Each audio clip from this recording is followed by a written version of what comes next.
ആറ്റുകാൽ അമ്മയെ ശരണം. പ്രിയപ്പെട്ടവർക്ക് എല്ലാവർക്കും പുതിയൊരു വീഡിയോയിലേക്ക് സ്വാഗതം. ഇതെന്നെ കാണുന്നവർക്ക് ഒരുപാട് സന്തോഷമുണ്ട്. ഇപ്പം ആറ്റുകാല പൊങ്കാലയാണ്, അതിനെക്കുറിച്ചാണ് ഞാൻ പറയുന്നത്. അതിനേക്കാളും വിഷമഘട്ടമായ ഒരു സാഹചര്യം, നമ്മുടെ ഗൾഫിലുള്ള പ്രിയപ്പെട്ടവർ വളരെ ദുഃഖത്തിലാണ്. എല്ലാവരും പ്രാർത്ഥിക്കണം. അവർക്ക് വളരെ മാനസികമായ അവസ്ഥയിലാണ് അവർ കടന്നു പോകുന്നത്. അതുകൊണ്ട് എല്ലാവരും ഈ പൊങ്കാല ദിനത്തിൽ നമ്മുടെ പ്രിയപ്പെട്ടവർക്ക് വേണ്ടി എല്ലാവരും പ്രാർത്ഥിക്കണം. ആറ്റുകാൽ അമ്മയെ ശരണം. നമ്മൾ അത് മനസ്സിലാക്കണം. നമ്മുടെ പ്രിയപ്പെട്ടവർ വളരെ മാനസികാവസ്ഥയിലാണ് അവിടെ കഴിയുന്നത്.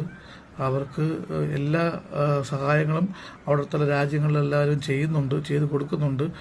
പക്ഷേ അവരുടെ നമ്മുടെ നാട്ടിലിരിക്കുന്ന നമുക്ക് അതൊരു വേദനാജനകമായ കാര്യമാണ്. അതുകൊണ്ട് എല്ലാവരും നമ്മുടെ പ്രിയപ്പെട്ടവർക്ക് വേണ്ടി, അവരുടെ സുരക്ഷിതത്വത്തിന് വേണ്ടി എല്ലാവരും പ്രാർത്ഥിക്കണം എന്ന് ഞാൻ അപേക്ഷിക്കുകയാണ്. നമ്മുടെ ഈ ഒരു യുദ്ധം എങ്ങനെയും നിൽക്കുവാൻ, അതായത് ഇനി അത് തുടർന്ന് പോകാതെ അത് നിൽക്കുവാൻ വേണ്ടി എല്ലാവരും ആറ്റുകാൽ അമ്മയോട് ഈ പൊങ്കാല ദിനത്തിൽ പ്രാർത്ഥിക്കണമെന്ന് ഞാൻ അപേക്ഷിക്കുന്നു.